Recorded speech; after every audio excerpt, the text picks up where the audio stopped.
కర్కాటక రాశి.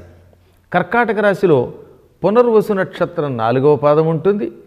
పుష్యమి 1, 2, 3, 4 పాదాలు, ఆశ్లేష 1, 2, 3, 4 పాదాలు ఈ రాశిలో ఉంటాయి.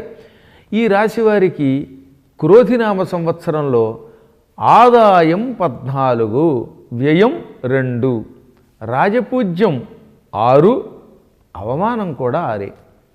ఈ రాశి వారికి గౌరవం పెరుగుతుంది, కీర్తి పెరుగుతుంది, సంఘంలో ఉన్నత స్థానం లభిస్తుంది, ఎక్కడికి వెళ్ళినా వీళ్ళకి గుర్తింపు ఉంటుంది, గౌరవం లభిస్తుంది. పిల్లల వల్ల ఎక్కువ ఆనందం పొందుతారు, తమ సంతానం వల్ల, ఆ సంతానం యొక్క సంతానం వల్ల ఆనందం పొందుతారు. వీళ్ళు మొదలుపెట్టిన కార్యక్రమాలన్నిటిల్లో ఈ సంవత్సరం వీళ్ళు విజయం పొందుతారు. వ్యాపారంలో కూడా లాభాలు అధికంగా ఉంటాయి. ఉద్యోగం కోసం ఎదురు చూసేవారికి ఉద్యోగం లభిస్తుంది. పెళ్లి కావలసిన వారికి అయి తీరుతుంది ఈ సంవత్సరం. ఇతరులకు కూడా మీరు సాయం చేయగలుగుతారు ఈ సంవత్సరం. ముఖ్యంగా రాజకీయ నాయకులు, న్యాయవాద వృత్తిలో ఉండేటటువంటి వాళ్ళు, అంటే లాయర్లు అన్నమాట, వైద్య రంగంలో ఉన్నవాళ్ళు, వీళ్ళందరికీ కూడా ఈ సంవత్సరం విజయం లభిస్తోంది. ఆ వృత్తుల్లో అభివృద్ధి ఉంటుంది. ఈ రాశి వారికి ఈ సంవత్సరం రాహు ప్రభావం మీద పడుతోంది. దానివల్ల మాత్రం తరచుగా శారీరక రోగం కలుగుతుంది, మానసిక రోగం కూడా కలుగుతుంది. శరీరానికి రోగం వస్తే మందు వేసుకోవచ్చు, కానీ మనస్సు అశాంతి పొందుతూ ఉంటే మందు వేసుకోవడం కష్టం.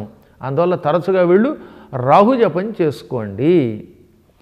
చాలా అద్భుతమైనటువంటి ఫలితాలు కలుగుతాయి. దానివల్ల రాహుకి సంబంధించిన దోషాలు ఏమైనా ఉంటే వెళ్ళిపోతూ ఉంటాయన్నమాట. కుటుంబ సభ్యులతో, స్నేహితులతో సత్సంబంధాలు కలిగి ఉంటారు.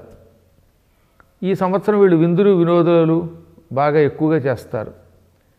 పూర్వం అంటే కిందటి సంవత్సరం చేసిన అప్పులన్నీ ఈ సంవత్సరం తీరుస్తారు, రుణ విముక్తి పొందుతారు. శత్రువులు మాత్రం తరచుగా సమయం చూసుకుని పడగొట్టడానికి ప్రయత్నిస్తారు, జాగ్రత్తగా ఉండాలి.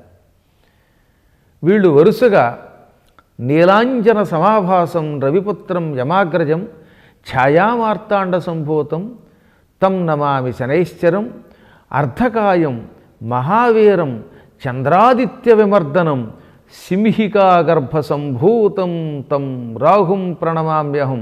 ఈ 2 శ్లోకాలు చదువుకుంటూ ఉంటే ఈ శత్రువుల యొక్క పీడల్లోంచి బయటకు వచ్చేస్తారు. లేకపోతే శత్రువులు చాలా ఇబ్బంది పెడుతూ ఉంటారు. పిల్లలు సంతోషం కలిగిస్తారు. పిల్లల వల్ల ఆనందం కలగడమే అదృష్టం. ఆర్థిక విషయాల్లో మాత్రం కొంచెం జాగ్రత్తగా ఉండాలి. డబ్బు వస్తుంది కదా అని అనవసరంగా ఖర్చు పెట్టే లక్షణం కూడా ఉంది కనుక అక్కడ ముందే తెలిస్తే జాగ్రత్త పడవచ్చు కనుక మేము చెబుతున్నాం కనుక జాగ్రత్తగా ఉండండి. అప్పులు చేసి ఈ రాశి వాళ్ళు ఏ వస్తువులు కొనకండి. ప్రపంచంలో అన్నిటికంటే పెద్ద ముప్పు అప్పు అని ఈ రాశి వాళ్ళు ఇంకా జాగ్రత్తగా గ్రహించాలి. పునర్వసు 4వ పాదం వారికి బాగా అనుకూలంగా ఉంటుంది. పుష్యమి నక్షత్రం వారికి గౌరవం పెరుగుతోంది. ఆశ్లేష నక్షత్రం వారికి ఇంతకు పూర్వం వచ్చేటటువంటి ఆటంకాలు ఉంటాయే అవన్నీ తొలగిపోయి అన్ని రంగాల్లోనూ విజయం లభిస్తోంది.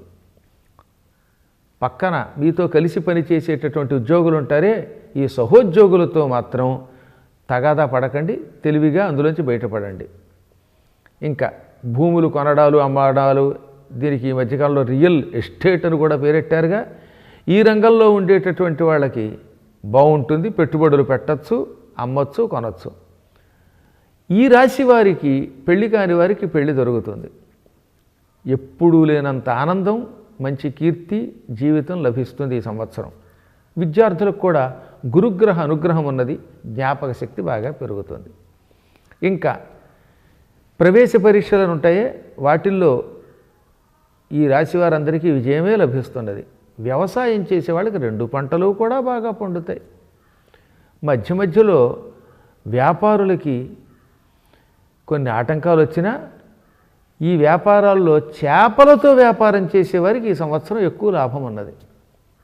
ఇంకా భార్యాభర్తల మధ్యలో అవగాహన ఉంటుంది, సుఖంగా గడుపుతారు. కళాకారులకు కూడా మంచి అవకాశం ఉంటుంది. గవర్నమెంట్ ఉద్యోగుల కంటే, ప్రభుత్వ ఉద్యోగుల కంటే ప్రైవేట్ రంగాల్లో ఉన్న వాళ్ళకి ఎక్కువ రాణింపు ఉంటుంది. కొత్తగా గృహ నిర్మాణాలు చేసే వాళ్ళకి ఆ కార్యక్రమాల్లో విజయం లభిస్తుంది. ఏది ఏమైనా ఈ సంవత్సరం ఈ రాశి వారికి బాగానే ఉన్నది. అదృష్ట సంఖ్య ఈ రాశి వారికి 7 అదృష్ట సంఖ్య. దీంతో పాటుగా సప్తమి, అష్టమి, చతుర్దశి ఈ తిథులు వీళ్ళకి కలిసి వస్తాయి.